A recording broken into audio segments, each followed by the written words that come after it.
आज के इस महत्वपूर्ण कार्यक्रम के मंच पर उपस्थित महाराष्ट्र शासन के सम्माननीय मुख्यमंत्री श्रीमान देवेंद्र फडणवीस जी, महाराष्ट्र शासन के उप मुख्यमंत्री श्रीमान एकनाथ शिंदे जी, उप मुख्यमंत्री महाराष्ट्र श्रीमान अजित पवार जी, मेरे साथी मंत्री, पुणे के ही जनप्रतिनिधि श्री मुरलीधर मोहोल जी, पुणे के ही जनप्रतिनिधि और महाराष्ट्र सरकार में मंत्री श्रीमान चंद्रकांत दादा पाटिल जी, बहन मेघा कुलकर्णी जी, लेफ्टिनेंट जनरल धीरज सेठ जी, एयर मार्शल श्री भूषण गोखले जी, अनिरुद्ध देशपांडे जी, कुंदन साठे जी, विनय सहस्त्रबुद्धे जी, श्री पुष्कर पेशवा जी, vice admiral Gurucharan Singh ji, Maharashtra Bharatiya Janata party के अध्यक्ष श्रीमान रविंद्र चौहान जी, और आज बाजीराव पेशवा की वीर मूर्ति को प्रस्थापित करते हुए देखने के लिए आए हुए सभी भाइयों बहनों को मेरा नमस्कार। मैं पुणे की धरती पर खड़ा हूं। सबसे पहले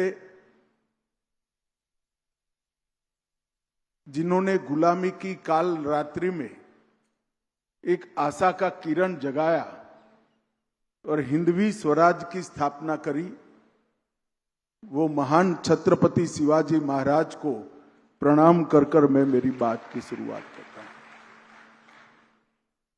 पुणे की भूमि एक प्रकार से स्वराज के संस्कार का उद्गम स्थान है। 17वीं शताब्दी में भी यहीं से स्वराज की आलेख तंजावुर से अटक तक, अटक से कटक तक पहुंची, और जब अंग्रेजों के सामने फिर से एक बार स्वराज के लिए जनता को लड़ने का समय आया, तब सबसे पहला सिंह गर्जना तिलक महाराज ने की, स्वराज मेरा जन्मसिद्ध अधिकार है। और वीर सावरकर ने यही महाराष्ट्र की भूमि से एक ऐसा उदाहरण प्रस्तुत किया कि एक व्यक्ति अपने जीवन में अपने देश के लिए कितना कर सकता है, ये उदाहरण प्रस्तुत करने का काम वीर सावरकर ने किया। और मालूम नहीं एनडीए का मूल स्थापना हुआ होगा तब क्या सोचकर यहां बनाया होगा। कहते हैं कि यहां टेम्परेचर और वातावरण बहुत अच्छा था इसलिए बनाया होगा, मगर अंग्रेजों को मालूम नहीं था कि कैसी जगह पे वो नींव डालने जा रहे हैं जो आने वाले 1 सदी तक भारत की सुरक्षा का संस्थान बनेगा। वो आज हमारा एनडीए।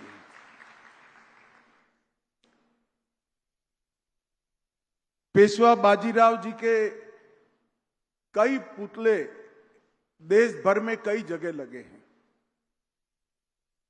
मेरे गांव में भी लगा है,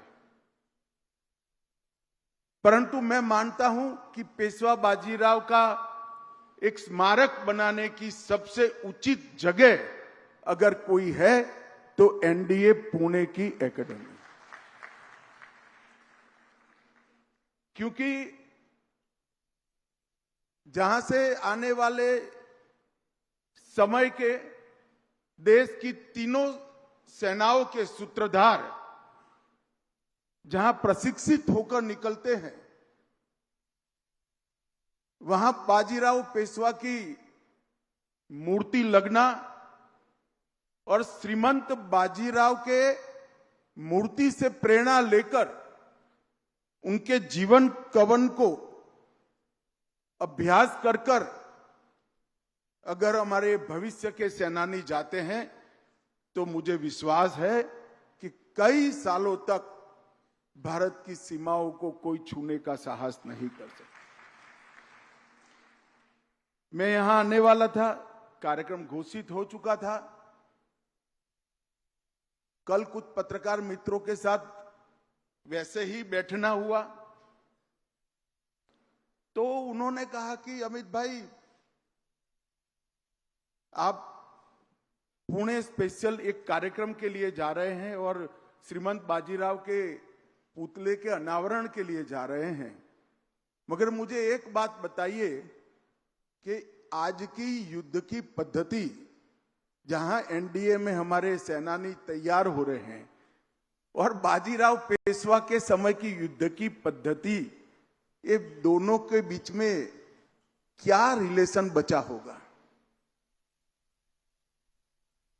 मैंने बहुत सरलता से उनको जवाब दिया, युद्ध की कला के कुछ नियम जो होते हैं वो कालबाह्य नहीं होते हैं, वो एटर्नल होते हैं। युद्ध में व्यूह रचना का महत्व,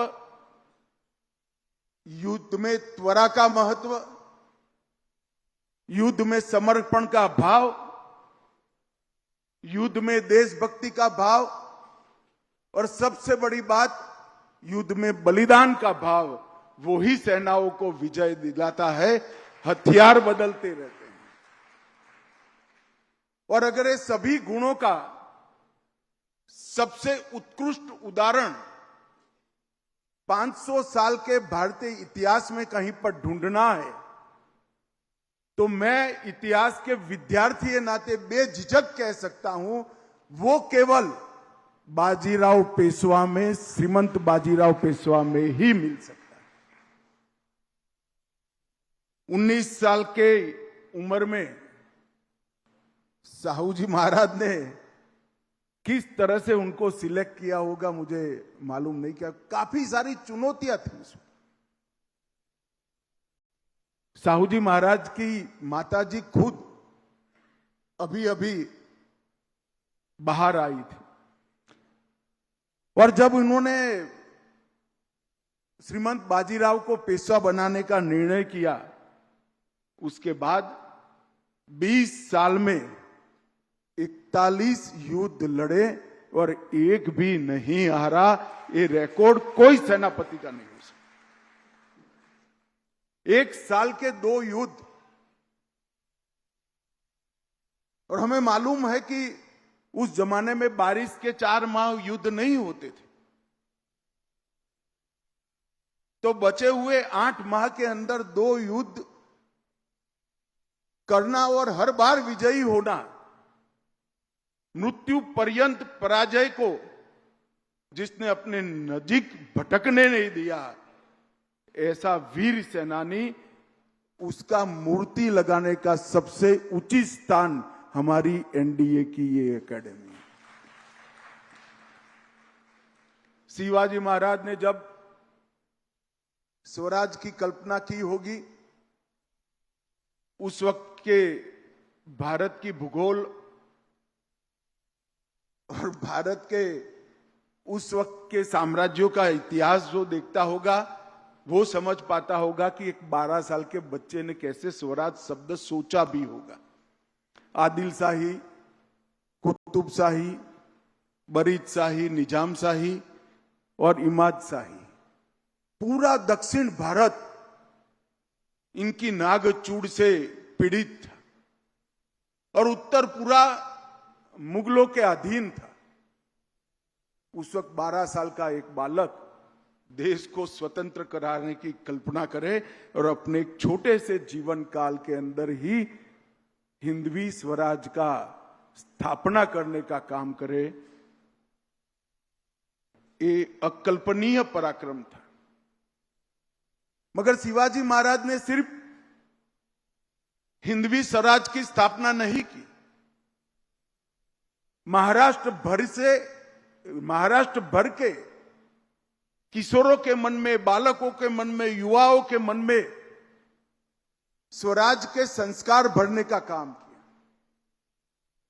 और जब शिवाजी महाराज नहीं रहे तब धर्मवीर संभाजी महाराज, वीर ताराबाई, धनोजी, संतोजी, कई सारे लोगों ने शिवाजी महाराज की परंपरा को आगे बढ़ाया और स्वराज की ज्योत को बुझने नहीं दिया। मगर जब साहू जी महाराज मुगलों की कैद से मुक्त होकर आए और जब मराठी साम्राज्य के दो टुकड़े हो गए, सब लोग मानते थे अब शायद कठिन होगा। और उसी वक्त पहले बालाजी विश्वनाथ और फिर श्रीमंत बाजीराव ने पेशवा बनकर शिवाजी महाराज की स्वराज की मशाल को आगे बढ़ाया। और श्रीमंत बाजीराव के मृत्यु के 10 साल के अंदर ही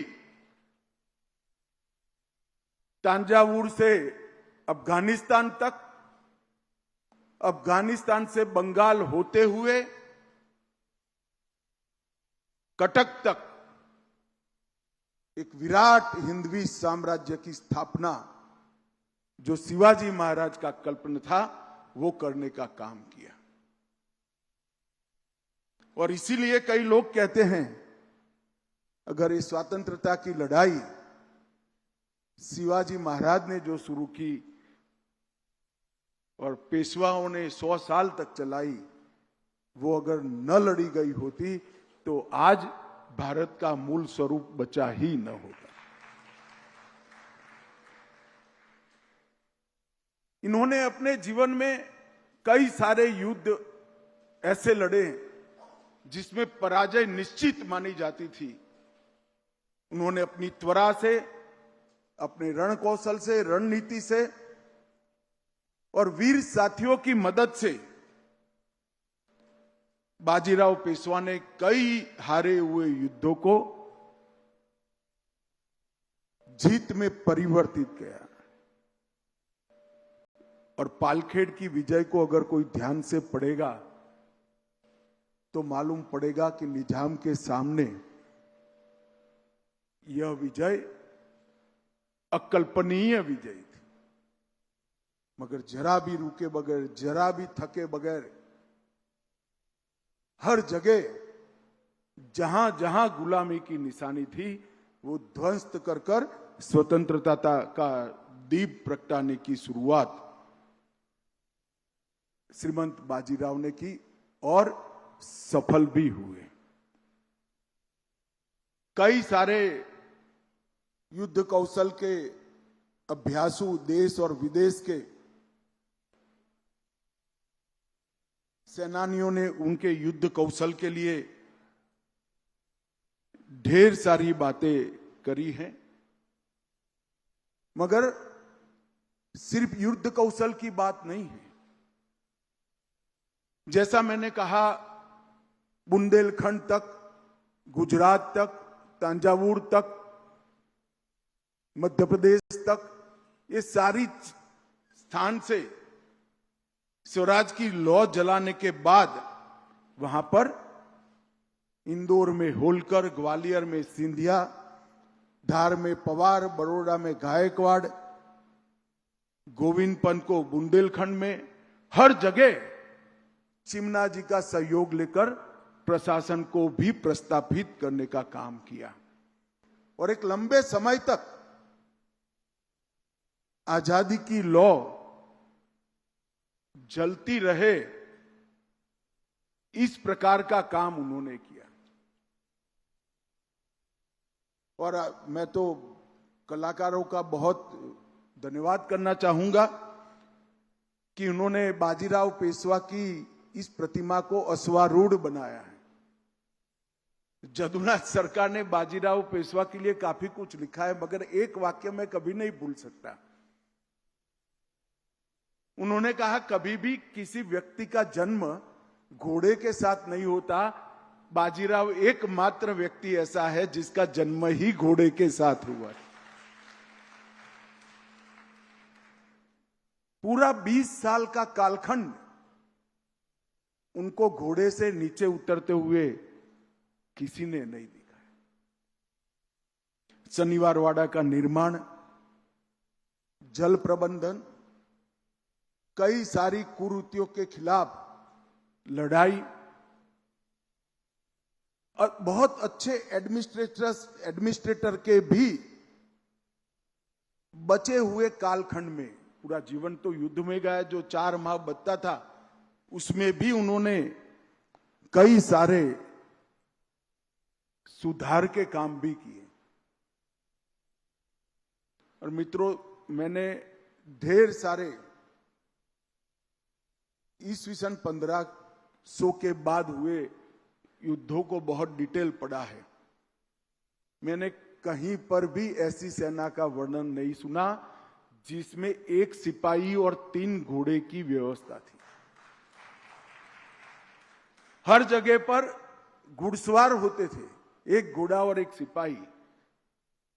श्रीमंत बाजीराव की सेना में 1 सिपाही पर 3 घोड़े होते थे।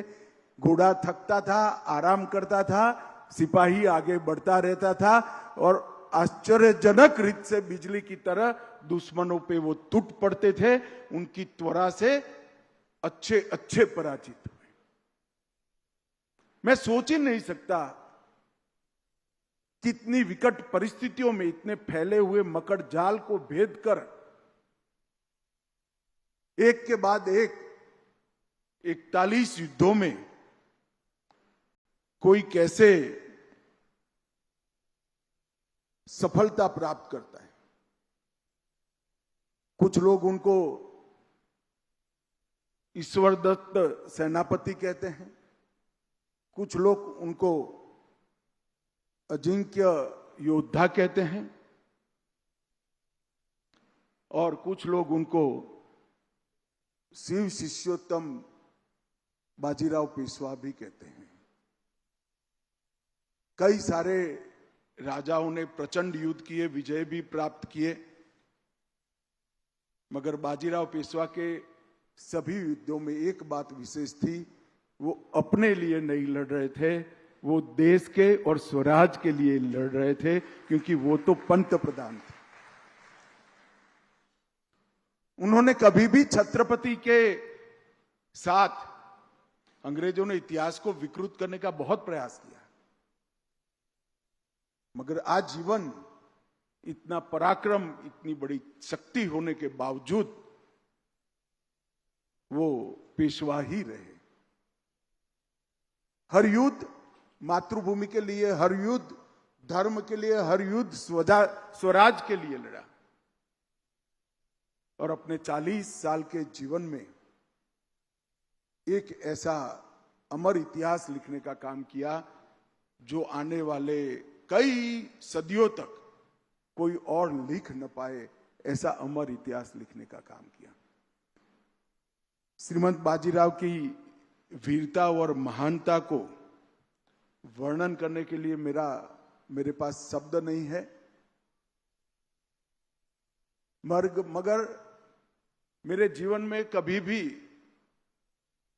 कोई निराशा दस्तक देने लगती है तो मुझे हमेशा बाल शिवाजी और श्रीमंत बाजीराव की विचार आता है और निराशा कोसों दूर चली जाती है कि अगर इतनी विपरीत स्थिति में वो लोग ये कर पाए तो हमारा तो दायित्व है। अब सब जगह अनुकूलता ही अनुकूलता है। शिवाजी महाराज की कल्पना का भारत बनाने की जिम्मेदारी 140 करोड़ भारतीयों की है। स्वराज के लिए जब संघर्ष करने का समय था तब संघर्ष किया, स्वराज को टिकाने के लिए भी संघर्ष करने की जरूरत पड़ेगी। हमारी सेना और हमारा नेतृत्व जरूर करेगा। ऑपरेशन सिंदूर इसका उदाहरण है। परंतु स्वराज के साथ साथ महान भारत की रचना भी